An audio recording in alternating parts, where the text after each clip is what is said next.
Most people think their biggest enemy is the world around them, the job, the money, the pressure, the people judging them.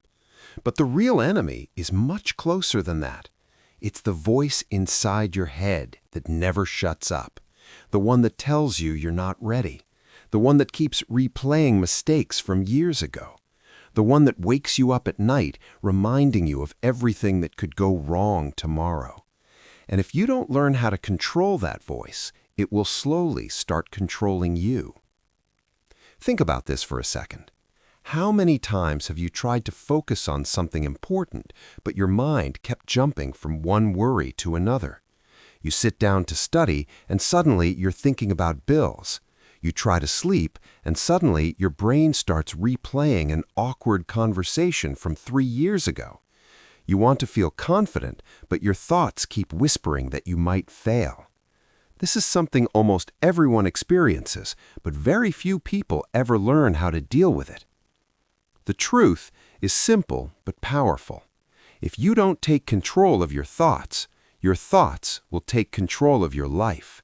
And the scary part is that most people don't even realize it's happening. They believe every thought that pops into their mind as if it were a fact.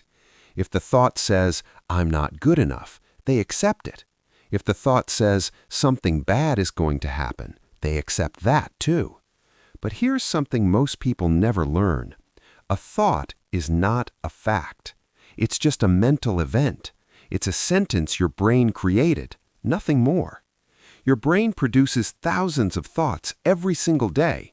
Some of them are helpful, some are neutral, and many of them are completely useless or even harmful. The problem is not that these thoughts appear. The problem is that we treat them like they are the truth. Imagine if every random thought that crossed your mind controlled your actions. Imagine getting angry every time you had an angry thought. Imagine quitting every time you had a doubtful thought. Imagine giving up every time fear appeared.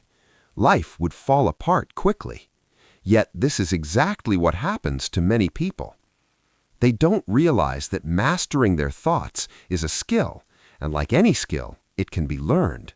So today, you're going to learn how to take control back. Not by trying to eliminate thoughts completely. That almost never works. The mind is designed to think. Asking it to stop thinking is like asking your heart to stop beating. Instead, you're going to learn how to guide your thoughts so they stop controlling your emotions and your decisions. And the first step is understanding something simple but life-changing. You are not your thoughts. Let that sink in for a moment. Your thoughts are things that appear in your mind, but you are the one observing them. Think of your mind like the sky. Thoughts are clouds passing through it. Some clouds are light and calm. Others are dark and heavy. But no matter what type of cloud appears, the sky itself stays the same.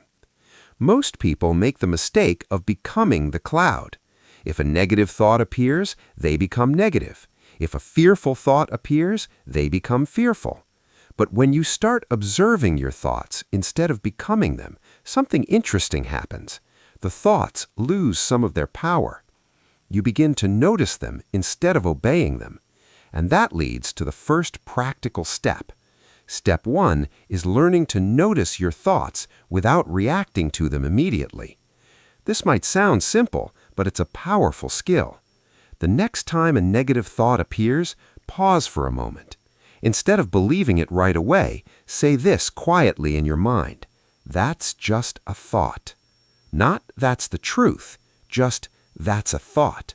For example, imagine your brain says, "You're going to mess this up." Instead of arguing with the thought or believing it instantly, step back and notice it. That's a thought. You are creating a small space between you and the voice in your head, and that small space is where control begins. Step 2 is questioning the thought. Most negative thoughts survive because nobody questions them. Your brain throws out a scary idea and you accept it immediately. But what happens if you challenge it? Let's say the thought appears, "Everyone is judging me." Ask yourself, is that actually true? Most of the time, you'll realize you don't have real evidence. Or maybe the thought says, I always fail. Ask yourself, always? You'll quickly remember times when that wasn't true. The brain likes to exaggerate. It turns small problems into huge disasters. Questioning your thoughts helps bring things back to reality. Step 3 is redirecting your focus. Your brain is very sensitive to where your attention goes. If you keep focusing on negative thoughts, they grow stronger, they repeat more often, they become louder. But attention works both ways. When you move your attention somewhere else, those thoughts slowly lose their strength. This doesn't mean pretending problems don't exist. It means choosing where your mental energy goes. For example, if your mind keeps replaying a mistake, you can shift your focus to something useful instead. Ask yourself a simple question: what can I do right now? Even a small action can break the cycle of overthinking. Action changes mental energy. Step 4 is training your mind daily. Many people only try to control their thoughts when things are already stressful. That's like trying to learn how to swim after falling into deep water. Mental control is easier when it's practiced during calm moments. One of the best ways to do this is through a simple habit: quiet observation. Spend a few minutes each day sitting quietly and just watching your thoughts pass through your mind. You don't need to stop them. You don't need to judge them. Just watch them appear and disappear. At first, it might feel strange. Your mind might jump everywhere. That's normal. But after a few days, you'll start noticing something important. Thoughts come and go on their own. They appear, stay for a moment, and then disappear. You don't have to chase them. You don't have to fight them. This realization alone can change the way you experience stress. Step 5 is replacing destructive thought patterns. Once you start noticing negative thoughts, you can begin replacing them with stronger ones. This does not mean lying to yourself with unrealistic optimism. It means choosing thoughts that are more useful. For example, instead of thinking, I'm going to fail, you can think, I'll do the best I can and learn from the result.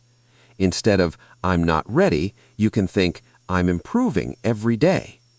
The goal is not perfection. The goal is direction. Your thoughts guide your emotions guide your actions, and your actions shape your life. Change the first part of that chain, and everything else begins to shift. Now here is the moment most people never realize until much later in life. Your mind can be either your greatest tool or your worst enemy. The difference is training. A trained mind notices fear but keeps moving. An untrained mind sees fear and stops immediately. A trained mind sees a problem and looks for solutions. An untrained mind sees a problem and starts imagining disasters. But the good news is, your brain can change. Every time you observe a thought instead of reacting to it, you strengthen control. Every time you question a negative idea, you weaken its power. Every time you redirect your focus towards something useful, you build mental discipline. And slowly, over time, the voice in your head becomes less chaotic and more supportive. You begin to feel calmer in situations that once overwhelmed you. You begin to trust your decisions more. You begin to move forward even when doubt appears. And that's the real goal. Not to eliminate thoughts, but to stop being controlled by them. Because once you master your thoughts, something powerful happens. Your emotions become steadier. Your focus becomes sharper. Your confidence becomes more natural. And the same mind that once held you back starts pushing you forward instead. So the next time a negative thought appears, remember this: you don't have to believe everything your mind says. Notice the thought, question it, redirect your focus, practice daily awareness, choose stronger thoughts if possible. If you keep doing this, little by little, your relationship with your mind will change. And once that happens, you're no longer fighting your thoughts, you're leading them. And if you want to keep strengthening your mind and learning how to stay in control, even during stress and pressure, subscribe to the channel.